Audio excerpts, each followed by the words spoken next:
to the flag of the United States of America and to the republic for which it stands, one nation, under God, indivisible, with liberty and justice for all. Thank you all.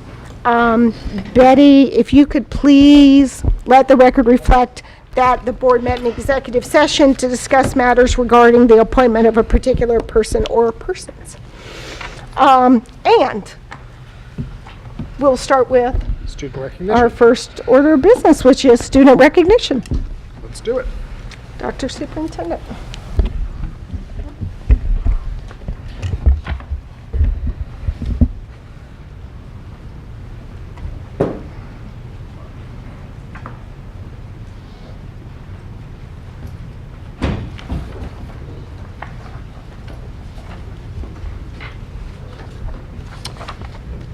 Okay, so welcome everyone. How are you tonight?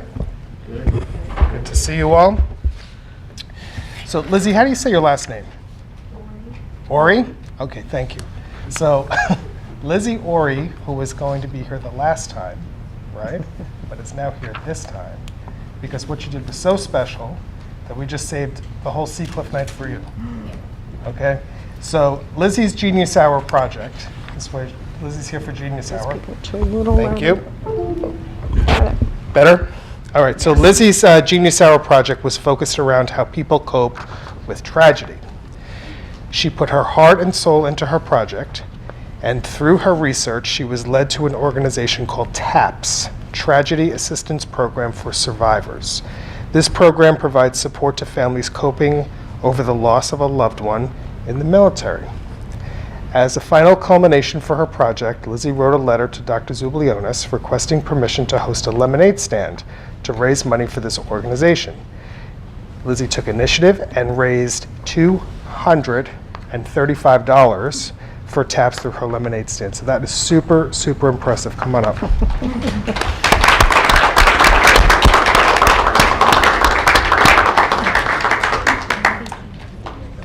Did you send the letter in with your donation? I think the teachers did. The teachers? Yeah. Yes. All right, thank you so much. So you can turn around, I'm going to take your picture. All right, come on over. You're going to make me like photobomb?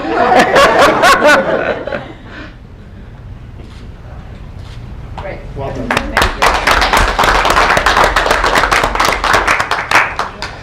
you. Okay.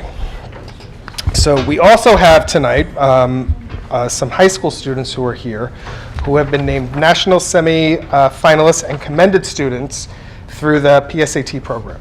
So approximately 1.5 million high school students take the PSAT every single year. My son took it yesterday. He was not happy. Of those, 50,000, or 3.3%, are commended scholars, and 16,000 of 1.5 million, right? And 50,000 of 1.5 million, looks like a really small number. So 1.1 are chosen as National Merit Scholar semifinalists. North Shore High School is pleased to announce that Hannah Leventhal, who is not here tonight, has been, you know who she is, she's been here a lot. She's been named a semifinalist. And 4 other seniors have been named commended students, and they are James Campbell, Derek Corpenay, Giancarlo Royale, and James Vizza. Come on up, please.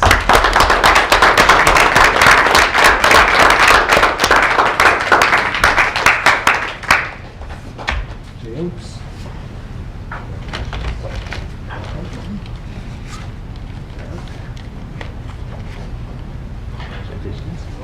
There's a height requirement. And James. James number 2. There you are. Thank you. Congratulations.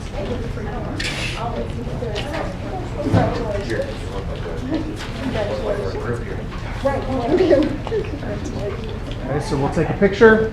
Mom, Dad. You're not putting me in the middle of all these photos. Sliding. Slide around a little. You want to send the mail? Is that what you're saying or Go on no? the left. Go ahead, go, parents, go ahead. Go, go, go. Hi. a good spot. Yeah, great, thank you. One for me. Everybody's Good, got them? Good, everyone got it? Got it? Good. Here we go. Ready? 1, 2, 3. 1, 2, 3. Awesome. All right, Thank great. you. Congratulations, John.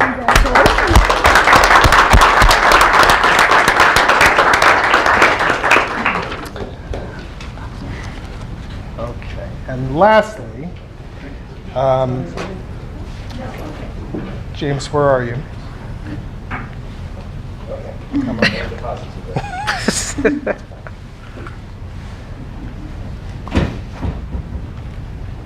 All right, so James was one of 2 representatives from each state, the entire state, who attended, I'm ad-libbing here and I shouldn't ad-lib. So 2 representatives from each of the 49 boy states represent their state at Boys Nation in Washington. James was one of 2 boys in the entire state of New York who were selected by your colleagues, yes? To represent... It was by the board of directors of New York American Legion Boys State. Okay. And where the young leaders receive an education on the structure and function of federal government. So they go, and he was one of 2 selected to represent New York State. Only those who illustrate leadership, character, scholarship, loyalty, and service in their schools and community are considered for selection to Boys State. At the event, each delegate acts as a senator from the state. The Young Lawmakers caucus at the beginning of the session. Then they organize into committees. And then they conduct hearings on bills submitted by program delegates. Senators learn the proper method of handling bills according to the U.S. Senate rules. This week of government training also includes a visit to Capitol Hill, where the Boys Nation senators meet with elected officials from their home state. So super cool. What was one of your favorite takeaways? My favorite takeaways was just being in the Capitol Yeah. and being up there and participating in our own style of government and seeing that we could hand off this system to people who might even be more capable than the people we have in charge right now. I concur. Thank you.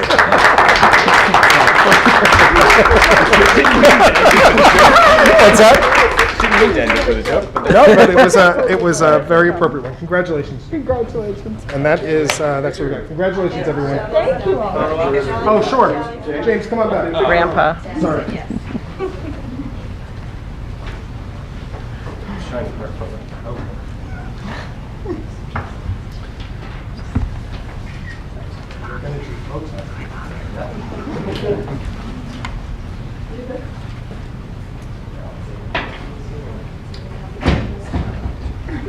Now they can go home.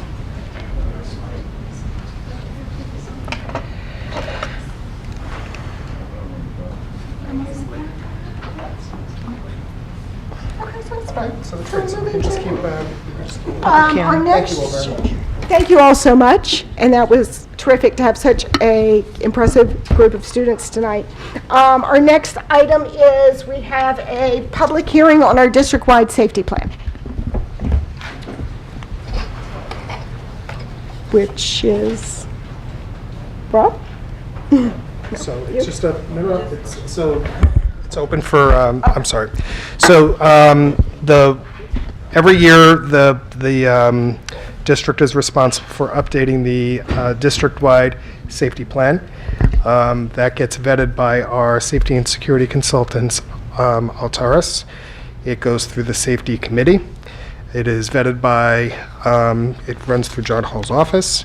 And it's a lot of the district-wide plan is the nuts and bolts of how things are supposed to work. There are much more specific and detailed building level plans that the board does not approve and that are not made public because they would compromise the safety of the schools. So the way the hearing, the legislation requires that there be a public hearing. If anybody has anything to add or contribute, thank you, to the plan. Otherwise, we can close the hearing and we can move forward. Are there any questions or comments from the public on the district-wide safety plan?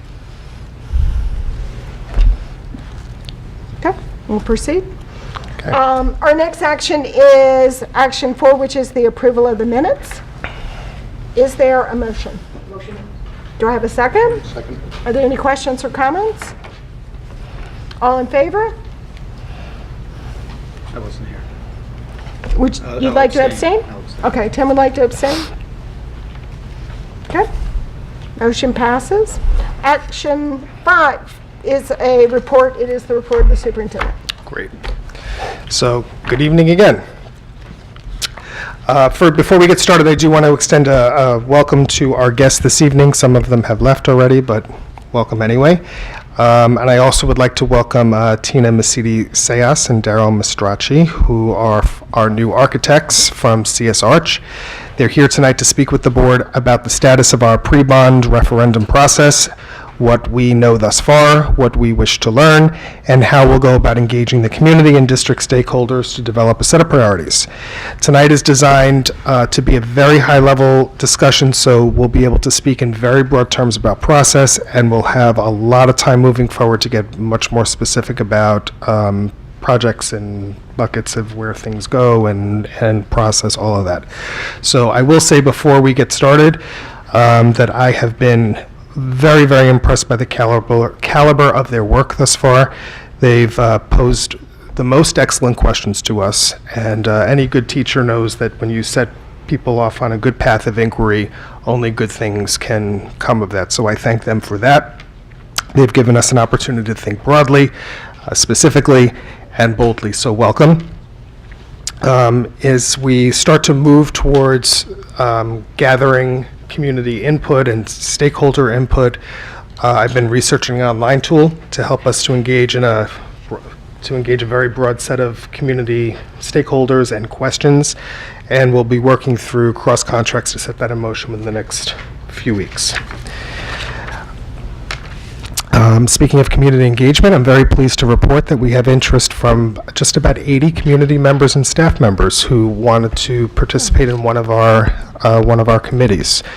The interest survey just closed, and we're beginning to organize names into groups, and we'll then forward those names to committee co-chairs, who will then be reaching out to interested people within the next couple of weeks, so those committees and task forces can get going. So it's not 80 parents and community members, it's 80 teachers and administrators and community members all together. But that's really nice interest. It's terrific. It's good to hear. We've also been engaged in safety drills. They've begun this week, and if parents should have been receiving texts and emails from me upon their conclusion. We are definitely continuing our efforts to improve our protocols, and I've been really pleased with the progress of the district. We've come a long way in a year. We are continuing to work closely with our safety and security consultants. We had a meeting as recently as this afternoon, talking about our protocols and our technology and our building projects, and I forgot that he was going to be here tonight, but John Hall, I want to thank you for your dedication, because I cannot tell you how much of his time this consumes, quite a bit, so thank you very much. This week we hosted a parent welcome reception at the high school cafeteria. Thank you very much. We invited a lot of people. We had 30 or so attend. It was a really nice way to welcome new folks to our community, get to know them a little bit better, have them get to know us, have them get to know each other, and we'll plan to build on that practice as we move forward in the years ahead.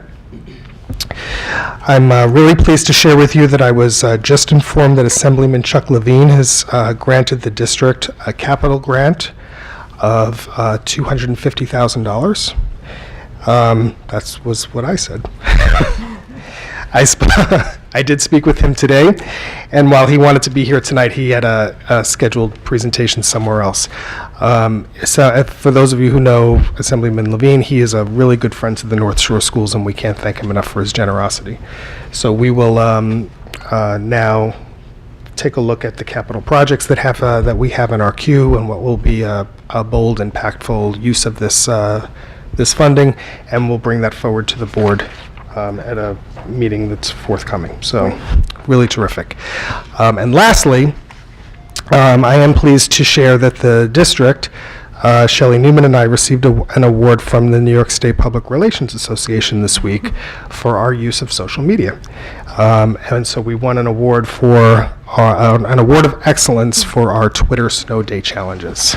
So, so thank you, Shelley, for your hard work as well.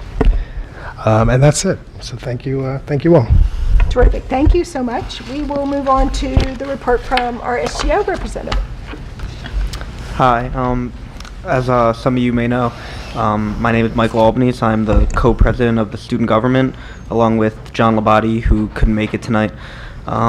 So the main event going on this week, as most people know, is the homecoming on Saturday, and we've been preparing for that all week. And the main way that we prepared for that through the school is for the homecoming king and queen voting, which is going on this week. And the nomination voting took place on Tuesday amongst all the seniors, and there were 8 nominees chosen, 4 boys and 4 girls, and they were voted on today, and that will be announced tomorrow at the pep rally.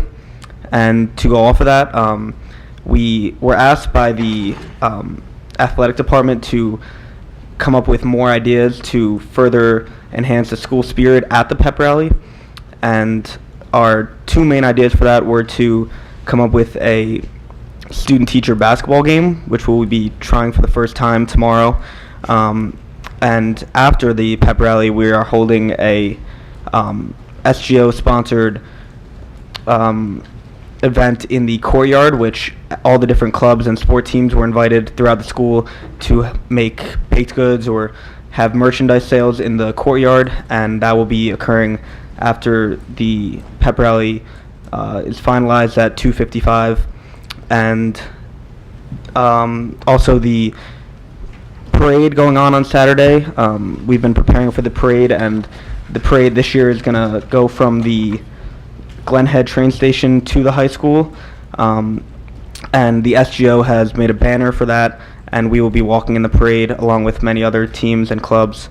And yeah, that's it for us right now. It's been busy. Yeah, terrific. Thank you so much. We are now going to open up for comments from the public, if anyone has a question or comment from the board, and we will have a second public comment period later in the evening as well. Are there any questions or comments from the public? If you'll please approach anyone, if you'll approach the microphone and give us your name and town of residence.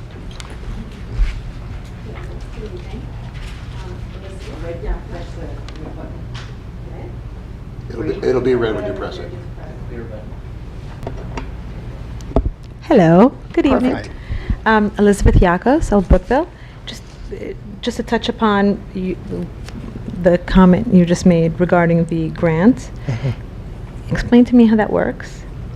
Is that money that we ever have to pay back? Nope.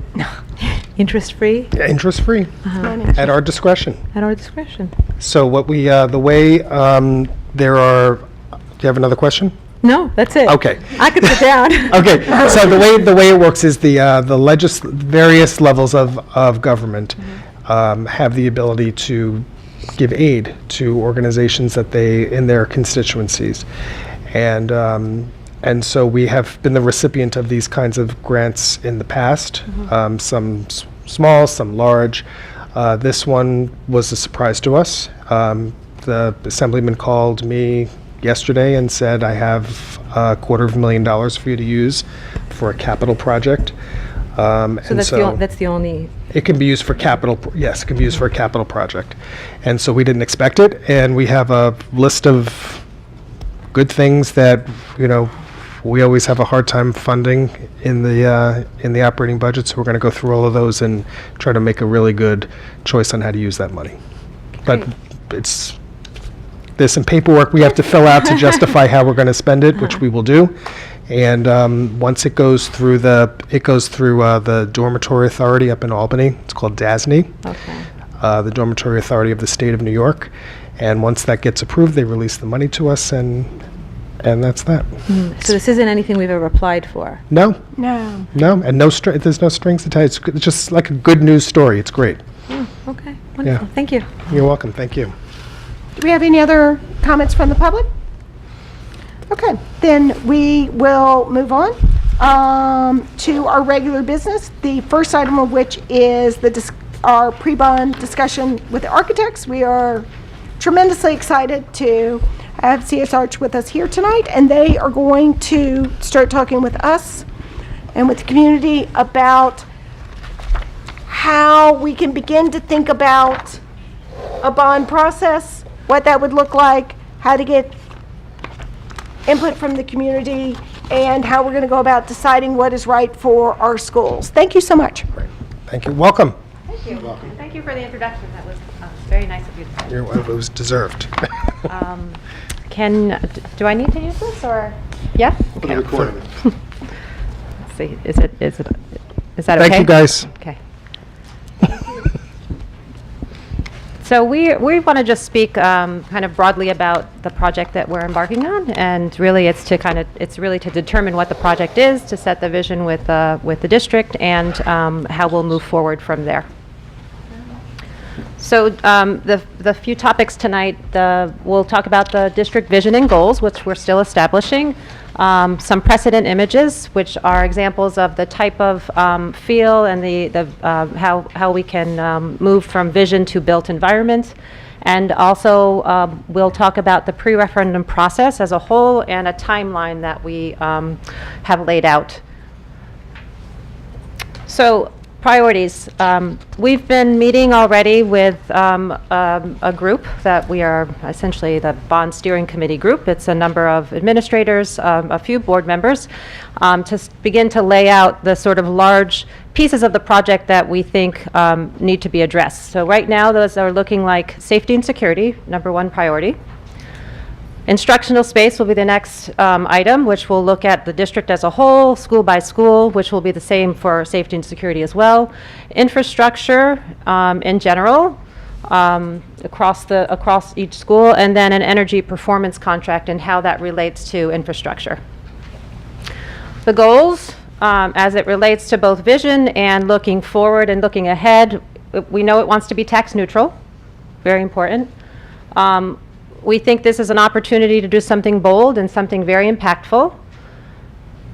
We want to look at a healthy environment and making sure that we dissipate that idea into all of the buildings. Again, safe, which we think goes hand in hand with health. An efficient design, efficient layout, so we'll be looking at how that relates to all aspects of architecture and of design and of the infrastructure. And then we want to look at contemporary, collaborative, modern spaces, and that's what we're going to sort of dive into tonight. So to talk a little bit more about the four visions or the goals that we're looking at, as I mentioned, safety and security. This is a big piece of the project. We'll be looking both at safety and security through a number of different avenues through the architecture. So making sure that we're designing spaces that have secure vestibules, secure entrances, and how those relate to the interior main office. Then we'll look at also the technology and the active security measures. So we'll be working along with, we'll review the Altiris report and be working kind of coincide our design with that, along with a technology security consultant who will also be working with. Instructional space. What we want to focus on is reorganization. We're not looking for to build anything new. We think that your district has enough space that we can reorganize and essentially reinvent at all the schools. And we want to really create contemporary, collaborative learning spaces that really promote the future of learning and how students are learning now. So less formal or traditional lecture, more active, space that sometimes requires more space in order to reorganize and provide the flexibility to learn and to teach both individually and in groups. So then on the infrastructure side, not as exciting as the bold, impactful learning spaces, but it's a lot of the mechanical systems, heating, ventilation, potential air conditioning, electrical systems, IT and telecommunication systems, wireless access throughout buildings. Things like that, some of the low-hanging fruit that we can address. But what that ties into is an energy performance contract. And for people in the room that don't know what an energy performance contract is, it's really an alternative funding mechanism to execute energy conservation measures to make the buildings more energy efficient, where the energy savings actually pay for the cost of the project. So it's no cost to the district or the district's community. It is something where it's solely based on the projected energy cost savings paying for upgrades to lighting in your library or air handling units for the library or things like that. So we're going to take a holistic look at the entire district and all the district's buildings and infrastructure and systems and see what we can package into an energy performance contract to replace and upgrade those systems so we can focus more of the capital project on the student and learning and instructional spaces.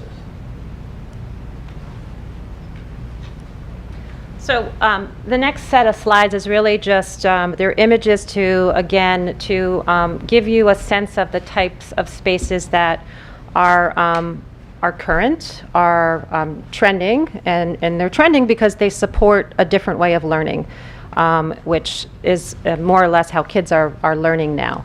So this is an example of a maker space or a robotic space, and you can see that a lot of the furniture is flexible, so the center tables are flexible. There are cords, the reels coming from above to allow for movement.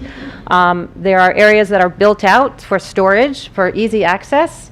And again, stations where a student can work both individually or alone, but again, come together as a group. These are some other examples, some flexible spaces on the left-hand side, the ability to go from lab-type work or group-type work to lecture. Again, going from, in this case, from a more active learning space to, and somewhat a more traditional learning space. But again, the flexibility to be able to move those tables around and really set them up in whatever way is supporting the teaching method at that time. And this is an example of an elementary school pre-K, 1-2 grades. And I think the focus here is really on the brightness of the space, the colorfulness that really relates to children, being able for a teacher to say, go to the red table, go to the blue table, so kids kind of have an understanding of where they are in the classroom. And again, the flexibility to move groups around. And you can see in this case the pods that are kind of floating around, and those allow for other students to come up and go to different groups, and also for the teacher to kind of sit close to their students. This is an example of some of the more public spaces that are really cross-functional spaces between, they act as a lobby space, they also act as an assembly space. They are pre-event, post-event spaces as well. And again, we wanted to show different variations of what those could look like, and again, at different age levels. So the bottom picture is more geared towards an elementary school focus, whereas the upper are more at the middle school, high school level. Beautiful spaces. So in each of these, I think one of the common themes is natural daylight, which you're fortunate enough to have a lot of in most of your schools. Not all of the schools, but most of them, particularly the newer ones. And this is, so this is a media center, a current library at an elementary school level. And as I look at this, I think, the space that we're in right now has the potential to transform itself into something more similar to what you're seeing, both at any grade level. But what this shows is, again, the natural daylight coming in, the areas where kids can kind of almost lounge and relax and read a book together, or work independently at a computer station, or work as a group sort of at the back of the space. These are two projects that are currently in design. And again, these are examples of media centers, but now at a middle school, high school level.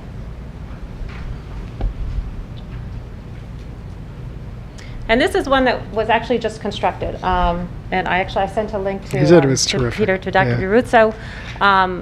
It's a media center that has really become the hub of where students want to gather. It opened in September. The superintendent has told us that really this is the space where students are really doing their work.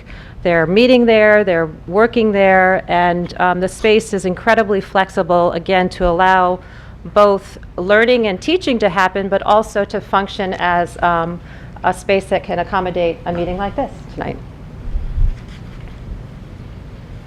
And again, just showing some more elementary type spaces that provide both space for kids to work, but also place for kids to play.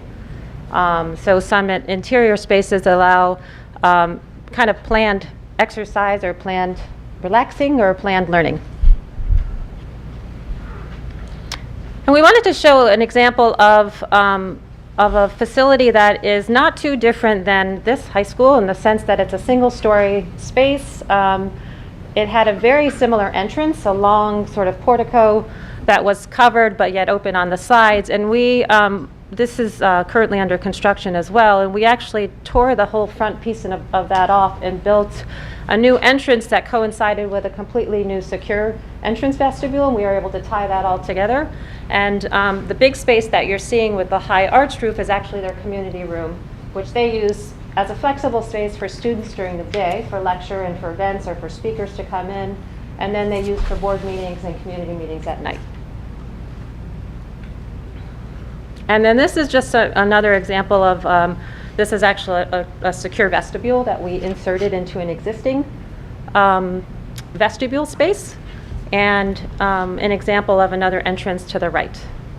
So with all the entrances to all the buildings, what we're going to be looking at are, safe, secure entrances, separating students from visitors and having everyone, ID'd and checked when they come into the buildings to make sure that everyone feels safe and comfortable within the buildings. But also, we have a pretty formal process in place at every building entrance. So this is a broad overview of the timeline from where we go from today to a target vote date of actually fall 2019. And there's a lot that happens over the course of the next year to really develop this capital project. We will start with, we'll put out a survey to the community just to get the community and the residents' take on what they believe is important to their children, to the students, to the district, to the community, get feedback on what you feel should be in the capital project. We will hold community meetings where we will present in more detail concept designs, ideas, get a lot of feedback from the community in a more formal setting. We'll work with the district and the board on an education framework. What's the framework of the education throughout all schools currently, and do things want to change to become more modern? We'll have another community meeting in February of 2019 where we'll reconvene, give the community an update on all of personnel interviews. So what we do behind the scenes is we interview principals, faculty, directors, teachers, students. We get feedback from everyone within the district to work on developing this project. And the second community meeting is really, again, it's an update of those interviews, the feedback we've received, what we believe the community wants and the district wants, and continue to get more feedback. We then get into concept design in early 2019, where we start to produce the renderings and some of the images that you saw in previous slides. We work through the environmental approval process, which is seeker. We then get into, we start to do the cost estimatings. We do presentations to both the community and internally. Once we get the design, we think we'll probably get the design finalized in late spring, early summer of 2019. And once everyone is on board with that, the board would pass the resolution in the fall of 2019. There's a public information period, and then there'll be a referendum in the fall. And again, we want this to be tax neutral and bold and impactful. So we're looking for a lot of community advice and support throughout this process over the next year.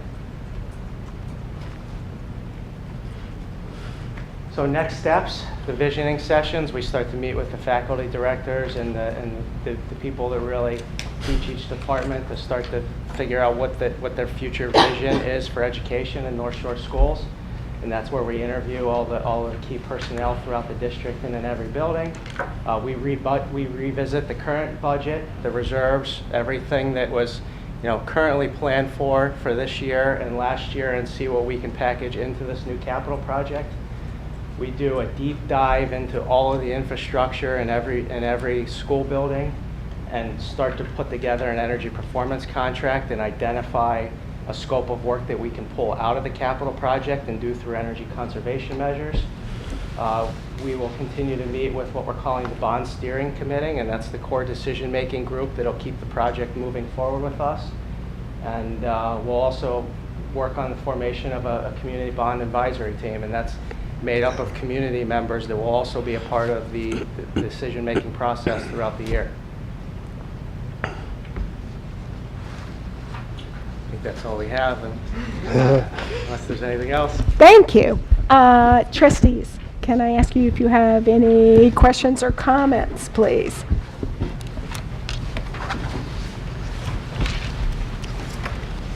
Dave? You thought maybe you were to put a light on. I was. Oh, sorry. I was like, I'm looking at David, he's making hand motions, but apparently. I was we're being for- deferential. Please. The newbie was being deferential. I'm just wondering, being the newbie, we had this process several years ago, and I know time is speeding ahead and technology speeding ahead, and of course, our concerns about technology are most imminent. I remember from the last process, because I was part of a community visioning group, we carved the nice-to-haves away down to a $19 million budget. Is there anything that we carved away that we foresee being readdressed that we would have really loved to have had, but... So we will be pulling all of that out again and then revisiting, right, all of those items, right? It was a Because- lot of work, if you Yes. recall. Right, we And a cut lot of it. people were vested We in. cut it way, way down from the list we could do. And so, Certainly did. so in the interim, we still have the items we were concerned about at the time, but of course, And that new- was, and new and that vote surveys. was in Mhm. December of 2013. And since then, our infrastructure's continued Right. to decay also. Yeah, so the- there's really no end So to- building condition surveys obviously inform this process's Absolutely. current Yes. survey. Okay. Yep. So we have a list of projects that have been identified through the Buildings Condition Survey. Then we have our own internal list of items that we maintain. So for example, the rewiring project that's been ongoing for a bunch of years, that has been because it is to upgrade wireless capacity. it's very expensive to do all that, so we've been doing it in piecemeal. We'll be able to finally finish that work in the next budget, and the way we'll be able to do that is because if you recall, because you were at all our meetings last year, right? So Were you keeping track? No. But we had spent a good amount of time as a team talking about how, and anticipating perhaps going down this a bond referenda, that we would we had $800,000 that was retiring out of debt service. That's why when we say we strive to make this tax neutral, it's like we want to use money that is allocated for principal and interest payments that we have debt for, and then reuse that money to continue doing infrastructure and building work. So what we had talked about last year was the $800,000 that's falling out of debt service because we don't have those principal and interest payments anymore, that we would shift that money from the principal and interest line over onto capital lines, move ahead some of these projects, and then we looked at we have a couple of other drops in debt service that are happening in the very near future. The district back in the 90s had done a series of borrowing sort of in rapid succession. And so by the time we pull all these layers of debt off and we get to putting a bond, a scope of work together, and it gets approved by the state, and it happens in different phases, that we could layer that debt and increase our borrowing capacity over the course of time. So that's the strategy that we're seeking to accomplish here, and that allows us to do the infrastructure work, because that will never end. If you own a home, you know there's always a long list of projects that you have that, God bless you, that needs to get taken care of. Our district is no different. We have hundreds and hundreds of thousands of square feet of facilities, and they are, like your homes, almost in a constant state of deterioration in some ways. So we try to stay on top of that. But that's what that means. So we're going to cast a really wide net. We honestly and truly have no preconceived direction on where we want this to go. We really want this to be a very organic process, and use this as an opportunity for us to really take a look at how teaching and learning has changed, even from 2013 when you did this last, because it has. I think just to build on what Peter said, I think certainly the infrastructure projects, the technology projects, the safety and security, which has really come into focus in every school in this country of late, will all be pieces that we're going to be looking at. But I think, at least in our first initial meeting, something Rob had said that kind of stuck with me was, we don't yet know what we don't know. And I think that that's one of the reasons we're excited about this process starting out in a very broad manner, why we're excited to have the energy of outside consultants who are new to our district, but not new to this process of taking facilities and buildings and districts and people who have been operating in a certain way for a long time, and introducing new ideas and finding out from our community, which is a huge part of this, what the interests are, what we want, what the directions are that we need to go, and marrying that with, as Tina said,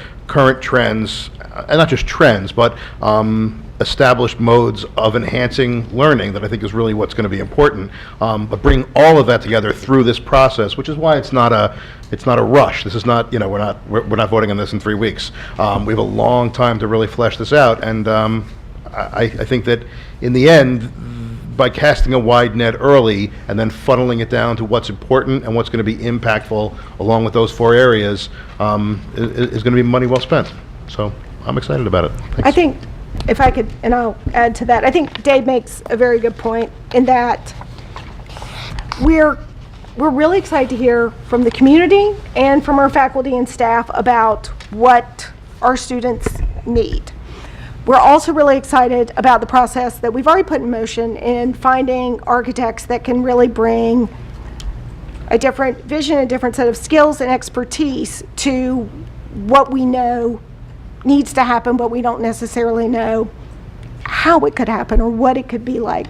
And I think those are really important points. We do have an endless list of stuff that needs to be fixed, and we're hoping we're going to be able to marry these items together with the professional help in terms of the energy performance contract to keep things efficient. And these are, they're parts of the community that have been very interested for a long time in everything from solar panels to LED lighting.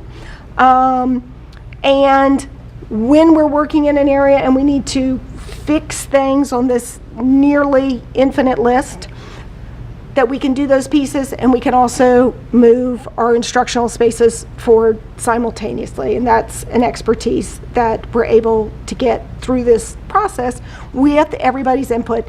And that's why it's going to take as long as it's going to take. And even with taking a year and voting next fall, what that means is, really at best, you can start actually getting some work done the following summer because of how long it takes once the voters have approved the funding, and then you get it, and then you get the plans, and you get the plans through the state, and then you do the bidding, and you get the contractors. It is a long process.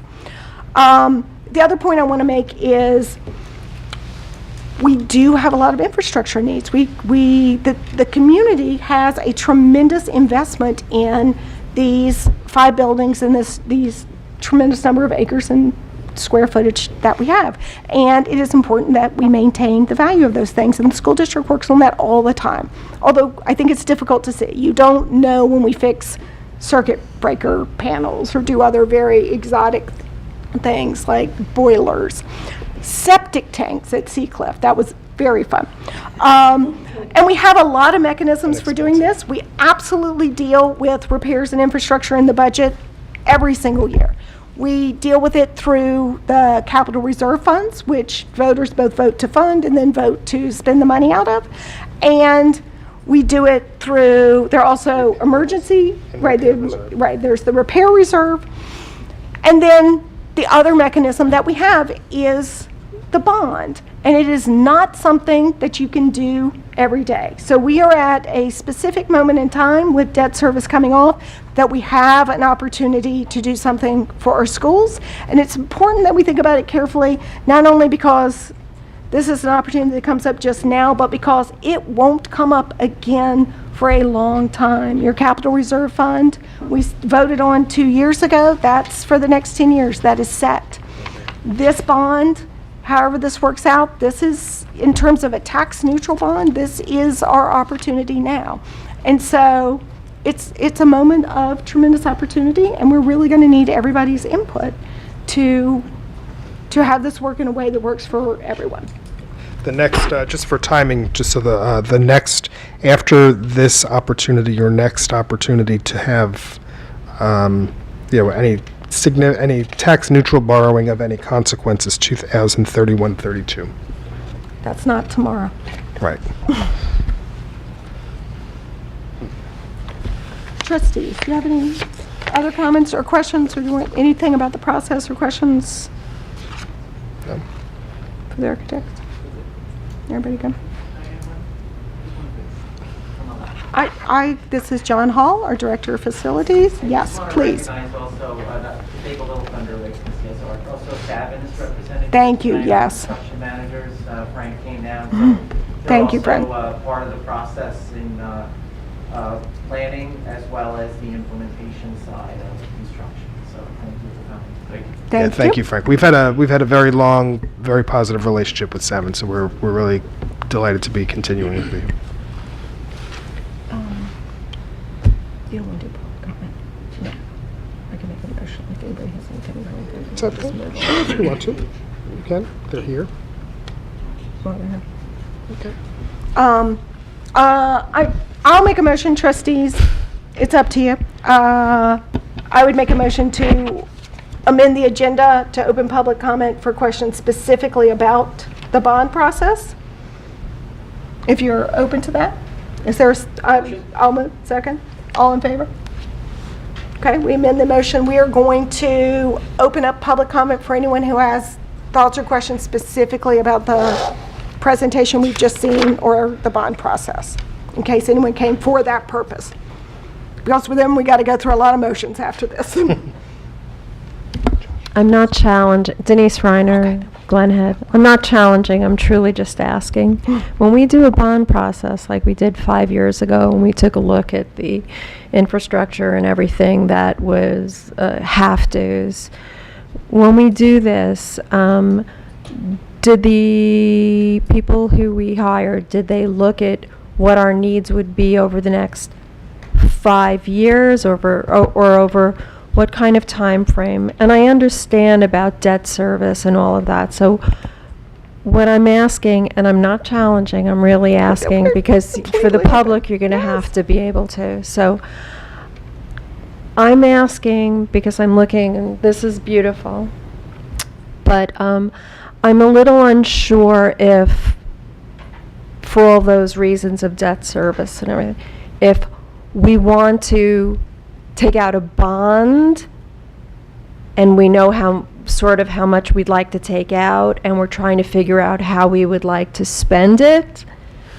or if we first have needs that we definitely feel we're ready at this time in the district where all of a sudden growing and changing perhaps the way we do certain things. I mean, I think there's a time for everything, and I think we're just blossoming in certain ways. So I don't know what's coming first, chicken or the egg. Do you understand my? I do, and I think, and, Thank you. and I think that's, I think you put it well. Thank you, Denise. It's both. We always have, both by law and by custom and diligence, have the 5-year building survey, and we know the items that need to be repaired, we know the useful life of items, we know what's happening, and the list is long and concerning. We also know we have an opportunity in terms of remaining tax neutral to do some things, and we know things are changing in the district. How all these pieces come together and what the community wants to do is the process that we're talking about. But I will, I don't know if the architects or you or John or anybody else wants to address pieces of that too in terms of Sure. So needs and, so there's essentially 3 stages to this, right? There's the pre-referendum process, which is a period of study, research and study and planning. Then there is a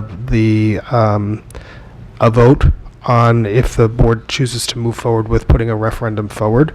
Then there is the vote, and then after that is all the construction. So there's it's a multi-step process. So we're going to spend about a year really studying very deeply what are the needs of the district, what will really help us to advance teaching and learning forward in a substantial way, what will help us to improve our infrastructure in substantial ways, what will help us to make our schools, more secure in an appropriate way.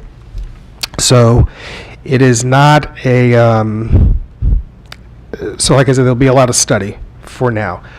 Part of what we will do now is a demographic study. So we will study the demographics of the whole district and who is attending them, and we'll forecast out enrollment. The state requires like 10 years for high schools, right? And then what? For middle school is about, I think it's 7 through high school is 10. Right. I think it's 4 or 6%. Right. Those numbers. Right, so we actually have to project out our demographics for several years out. And then we'll also look at, as part of that, which we haven't done which I don't think I at least haven't seen it, we'll do a capacity study. So the capacity study actually looks at our space and determines the extent to which that we are using our spaces well, and the extent to which that our spaces will serve our needs in a year, 3 years, 5 years, 10 years, right? Is there anything else? I think the only thing to add with the capacity study is that, one of the things that we'll take into account is teaching as it was 10 years ago versus teaching as it is now. So, Right. Classrooms require a little bit more space now to provide flexibility for group learning, which reflects the workplace and, is really the direction that, and it's current and it's the future. So that's Right. one of the things we'll keep in mind. Yep. Capacity study. So that's a very good question, Denise.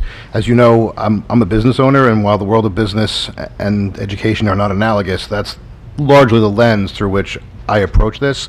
And as a business owner, I would be loath to ever spend money on things we didn't need just because we could. But I also know that as someone who manages an enterprise, if you don't, to some degree, look for the moments when you can keep yourself forward-looking to make sure that you're not just rejuvenated, but you look for that opportunity to maybe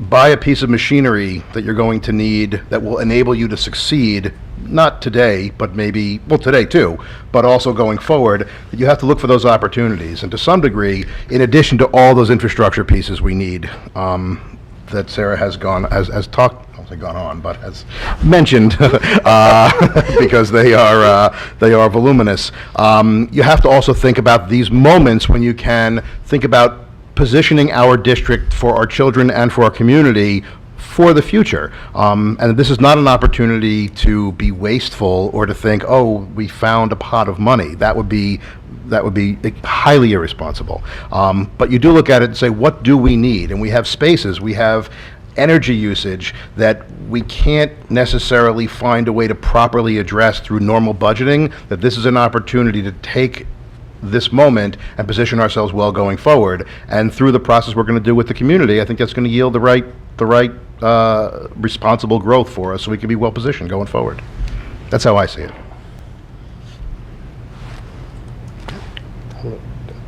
Yeah, to the first part of your question regarding what we did with the previous bond. We started with about $106,000, and then we brought it all the way down. So there's a lot of projects that we didn't get to do in the previous bond also. So we'll be considering all that in this one as well. Okay. It didn't magically go away, you're right. No. Are there any other questions or comments from the public? Okay. Did you have anything else? If you will.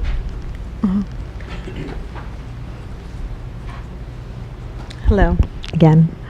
Elizabeth Yagos, Old Brookville. This may be a question for Olivia. Could you just explain the bond process from I mean, I know education accounting is very different. So when I hear a cost neutral and I hear a bond, those two don't necessarily sound like they work together. So I understand that we have a bond that is retiring. We're retiring the bond. And the debt service, or the money that we were paying for that bond, we will no longer be paying. If we were not to get another bond, what would happen to that money? Would that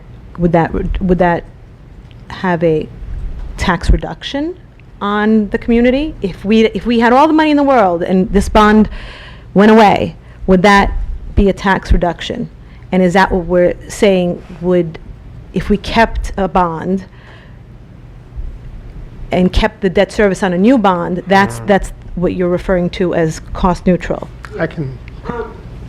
Yes, it's true that initially your taxes will drop. However, those projects don't go away. Of course. It will come back. Right. And it may be double the cost.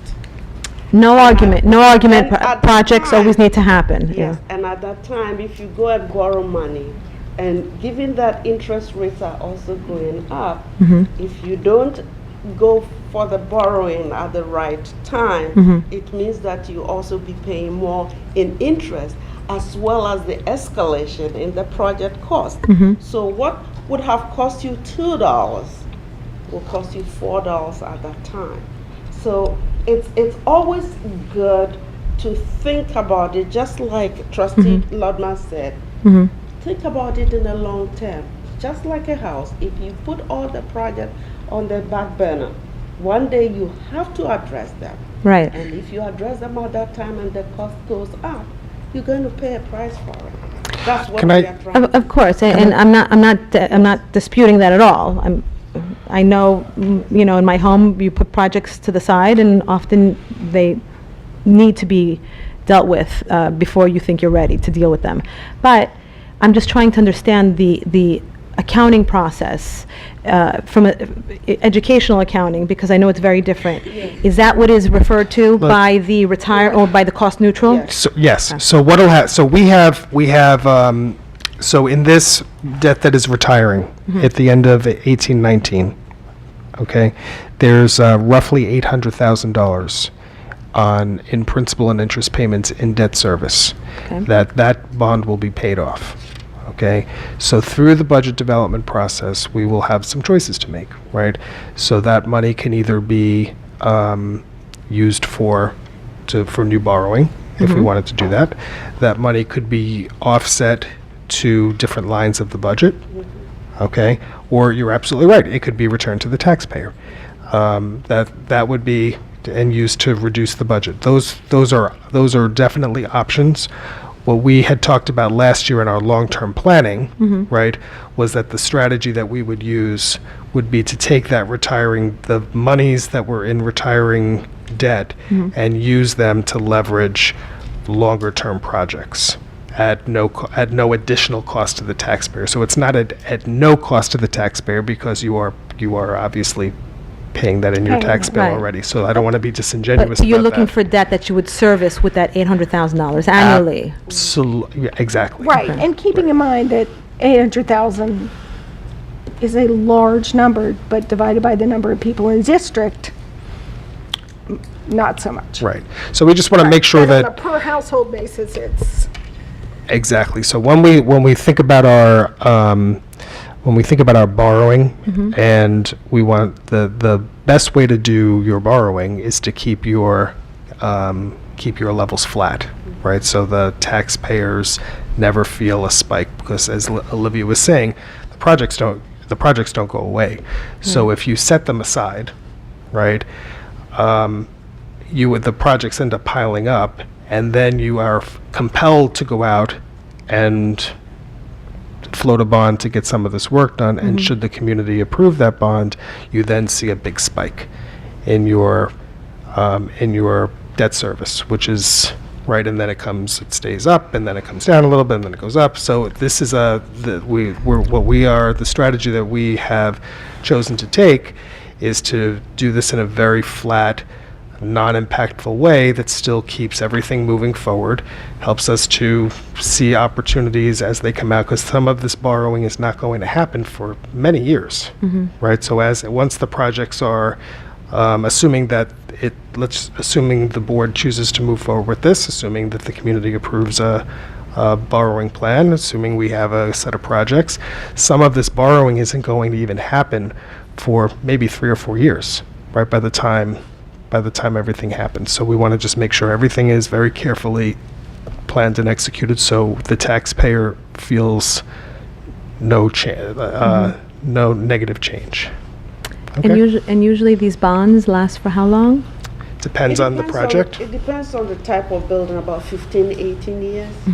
So currently, we have one bond that's coming up, just one, and then we have another one coming up in a few years? Yes, we borrowed, just like Dr. Giruzo said, we borrowed in chunks. So if one part of the chunk is the bond that will be going away. We have a few of them all along the way, all the way till, is it 19, so there's one falls off in 1920. The next time debt retires is 2020, 23, 23, 24. Okay, And the time after that is 25, 26. I see, okay. Okay? So you would ultimately be thinking of, if we went down this process, would you be taking, initializing new bonds with every Correct. bond? right, you'd Yes, want at that time. approval for the total amount, and then you would actually Got do it. the borrowing Okay. in sync with those. All right, well, thank you so much, thank You're you. welcome. Thank you. Good question. Thank you. Okay, All right, well, thank you. thank you very much. You're We really welcome. Thank appreciate you. your It was time, thank you. Really nice to see you. And, I will walk you out quickly. yeah, well, because we have our guests. Yes, and then while I do that, We, do you wanna go take- ahead, no, please. Go ahead. We are now going to introduce our special guest that we were fortunate to find out earlier today that we'd be able to have. We have our Nassau County Legislator, Josh Levinson, who is here this evening with a citation. Welcome. How are you? Good evening, everybody. My name is Joshua Lafazan, and I am both privileged and honored to serve as your new Nassau County Legislator. I'm actually here for School Board Appreciation Month, but before Peter goes anywhere, I do have to say, and I will get in trouble for Tom Rogers and Syosset, North Shore has the greatest superintendent. You really do, and I know this is on camera, so I'll ask for your discretion, but there is nobody more committed both to fiscal excellence and to curricular excellence than Peter, and you guys are really lucky here, so I just want to tip of the cap to Peter. It's my honor to serve as your colleague in government. But now to the school board members, and the reason I'm here this evening. I served as a school board member for almost 6 years, so I've been there in the supermarket when someone comes up to you because their child is having an issue with a teacher. I've been there hiring a principal and a superintendent, assistant superintendent. I've been there when you're at the basketball court and someone asks you why the basketball court looks the way it does. But I also know, therefore, that in addition to sometimes being a thankless job, it is the most gratifying and it is the most wonderful job anyone can have. And your community has put trust in you, and I know Lisa's new, but for many of you, I know you're not so new. Your community continues to put trust in you to serve with integrity, to serve with honor, and to serve with character. And you all know better than anyone that the best investment you could make, speaking of finances, is not in a stock or a bond or a mutual fund. The best investment you could make is in a child. And I don't think there's a district on Long Island more committed to the whole child than North Shore.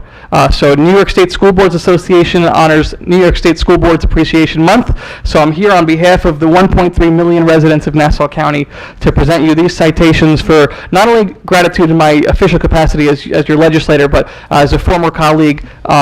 You all are the heroes of our children, and the return on that investment will be the kids that you produce here in North Shore. So with your indulgence, I'll go one by one because I put them in order. We have Trustee Joanna Commander.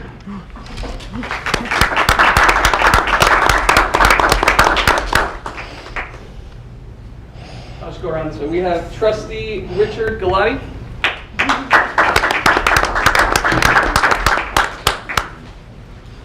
We have Vice President Dave Letmar. Dave.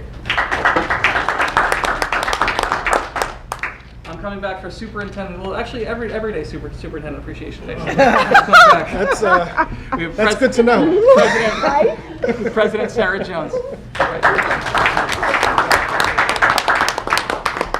Trustee Lisa Vizza. We have Trustee Tim Madden. And I know she's in a little warmer state than we are right now. This is for Marianne Russo. We will get it to her for sure. It's my honor to work with all of you. Peter has my cell phone. I hope you all feel free to call me anytime. I know we're going to work on fixing the sidewalks out front. We are working on it. You wouldn't let me leave without acknowledging that on camera. And it's my honor to serve with you. Thank you very much for Thank you. You're Josh, welcome. thank you so much for coming tonight, and thank you for your time. We really appreciate it. Thank Thanks, you. guys. Yeah. Josh represents our district really, really well, and I will tell you, he is one of the hardest working people I have ever come to know. He just digs into issues, makes sure he understands what we need, checks in from time to time, and really then goes and gets things done. I mean, you've been in the legislature for what, less than a year? 5 minutes. Right, and you've had how many bills have you Exactly. So he's a really, really hard worker, and we thank you for that very much. Thank you. Thank you. If I could just, many of that legislation focuses on substance abuse issues, so I want to acknowledge your work on it. Well, thank you. I just want to add before I leave, I saw the bullying signs in the hallway, and again, I spoke about this district's commitment to the whole child. Actually, my fourth bill, we have www.nassaustopbullying.org. It's the first ever bullying prevention resource from this county. It has 24/7 resources. If a child you know is being bullied, if a parent has a child that's being bullied, if your teachers see kids that are being bullied, this is Nassau County's unprecedented tool in our fight against bullying. North Shore has been you've been our most steadfast partner. And it's again, it's my honor to work with you guys. You make my job easy. Thank you very much. Thank you so Thank much. you. See you soon. That was really nice of him. That was lovely. And now, back to reality, trustees. We will move on with our business meeting. We are up to action item B, which is the approval of the district-wide safety and emergency management plan. Do I have a motion? Motion. A second? Any discussion? All in favor? Thank you. Action C is personnel. Do I have a motion? Motion. A second? All in favor? Wait, can I just Oh, I'm so ask sorry. for Yes, of course. one thing? I'm sorry. So on your personnel actions today, you were approving a side letter for extracurricular clubs and activities, and then the appointments of several people who will lead those clubs. One of the clubs that the board approved and is not on here is the Elementary Wonderly Club. This is the short experience for all first graders to engage in coding and robotics. Adrian Kay and Ryan Bridgewood applied for that. That's district-wide. So, it didn't appear on the agenda tonight. And then we also have the Northern Shire Club. Get it? I do. Right. That's, North Shire, I think, there you really, go. yes. So that is a level 2 club at the middle school, proposed by Brian Lang, and is not on here, so I'm not 100%, we probably We didn't get it. discussed We discussed them. previously. So we can do this in a couple of ways. If the board is okay, we could allow these clubs to get started and then appoint them retroactively at our next meeting, or we could leave it alone and do it on the 25th, or make a motion to amend tonight. It's entire, I just want to put that out, put a few options out there for you. I would certainly second that if you did, because I feel like we've had previous discussions. So Mhm. Joanne has a motion to amend to add these 2 clubs. I would second. All in favor? Okay, so it's now amended. The advisors. The advisors. Yes, they were in the, I'm sorry, Betty, they were in the side letter. Yep, Yes. absolutely. So Elementary Wonder League is a level 3, elementary, and Northern Shire Club is a level 2, middle school. Adrian Kay and Ryan Bridgewood for Elementary Wonder League, and Brian Lang for Northern Shire. I apologize to the board. I should have caught this before this was. I'm glad you caught it now. Thank you. Okay, so we've amended it. We're now going to vote on action C as amended. Do I have a motion? A second? Second. All in favor? Thank you very much. Appreciate it. All right. Action D is the approval of the memorandum of agreement between the North Shore Central School District and the North Shore Schools Federated Employees Secretarial Unit. Do I have a motion? Do I have a second? All in favor? Okay. Action E, acceptance of the internal claims audit report. Do I have a motion? A second? Second. Are there any questions or discussion? Trustee? So, interesting report. There was $3+ million, and there was one invoice for $182 that got flagged because it wasn't an original copy. Is that because someone my impression was someone dunned us, and you said we don't have the invoice, and they provided a copy of it? But just, I was curious what No, happened. sometimes we just don't get the invoice in the mail. Mm-hmm. We only process original invoices. Okay. And if we don't get it, we trace it back to the vendor. And usually the vendors don't want to issue a second original. So they put the word duplicate on it. And we use that to pay. We don't have a choice. And when we do that, we are written up.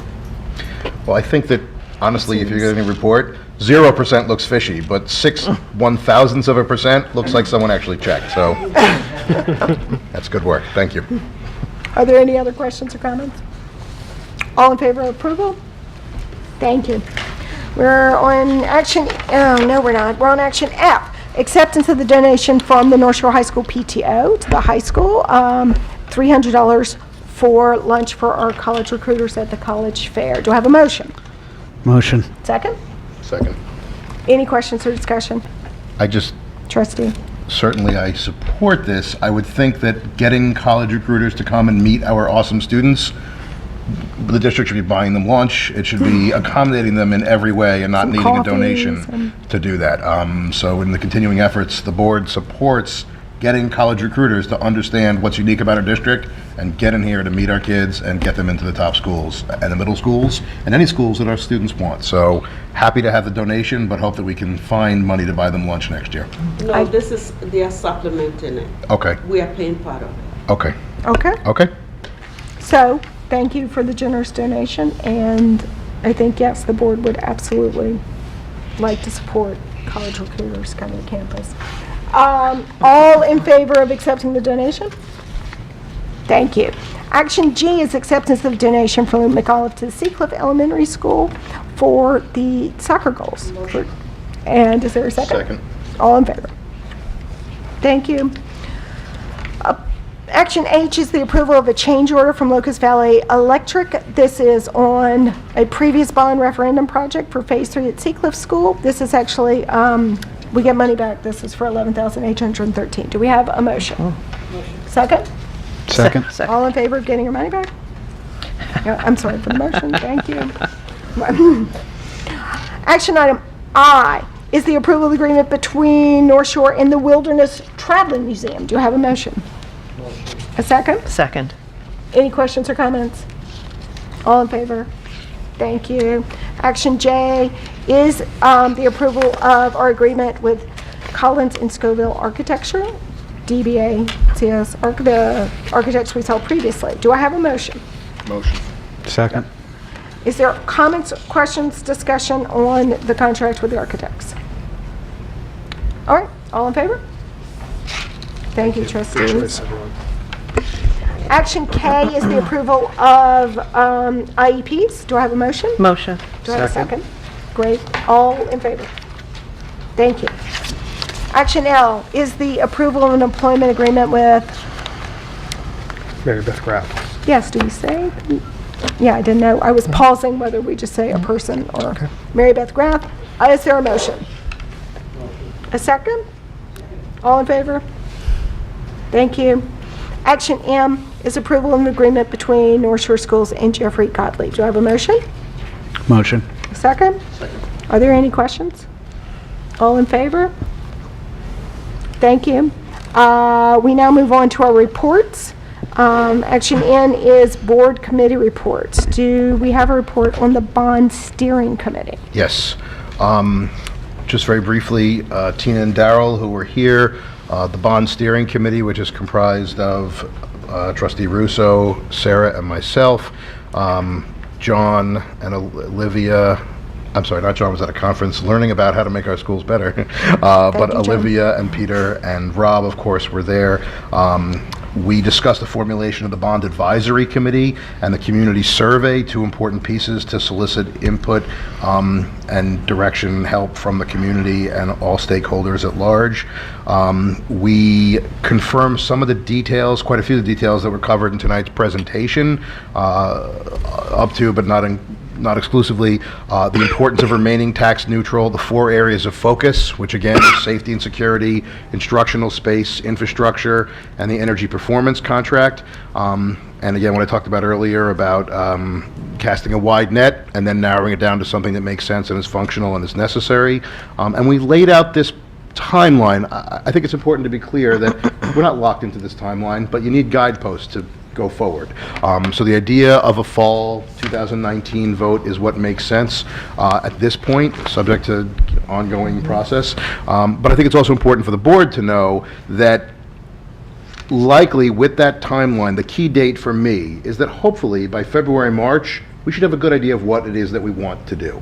And that's when we can all kind of finalize, that's the direction of our project, and that's when they can really start getting into the nitty-gritty of design and creation of the plans and submission to SECRA, so we can keep this process moving. To me, there's so many steps involved with this, but that's the big one for me, is that by then we should really know what's going to be in there, or what we'd like to be in there. And that's where we are. Terrific. Thank you.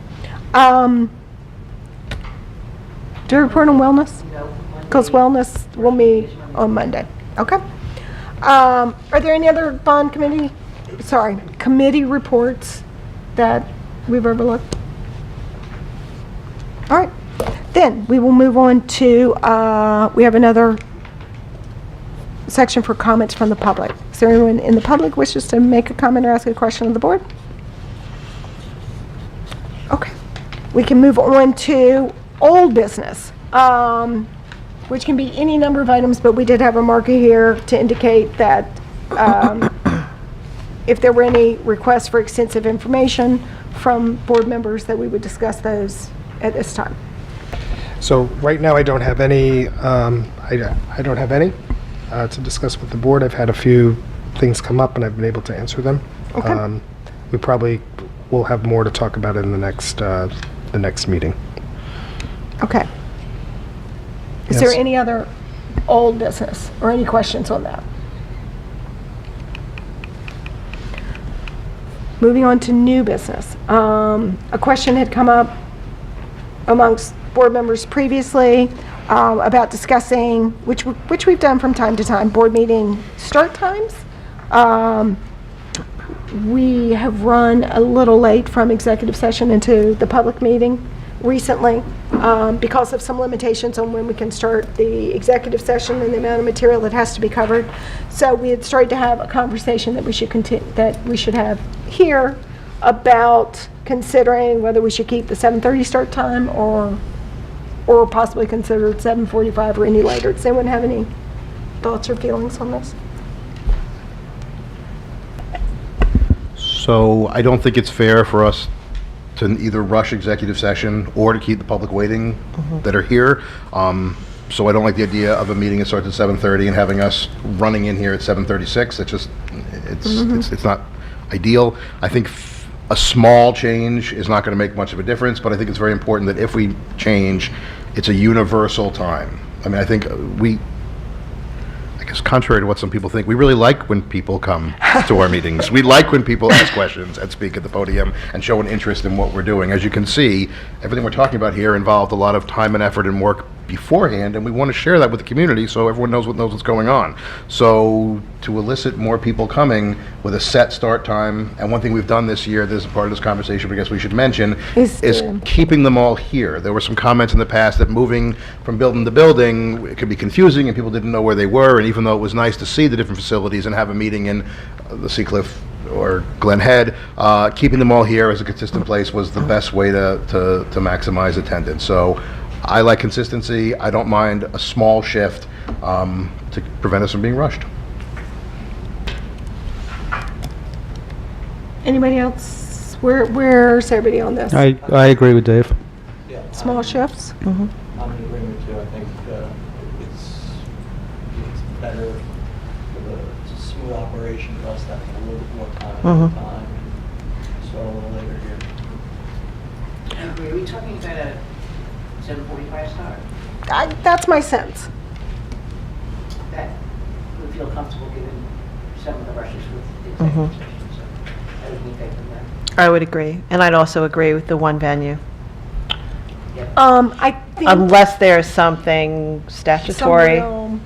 Yeah, but If there's nothing statutory, I think when we switch it to Seacliff, people end up arriving here. And then they're making a mad rush to get and to you don't Seacliff. want one By people, you mean I us want to go, sometimes, but too. where is it? Yeah.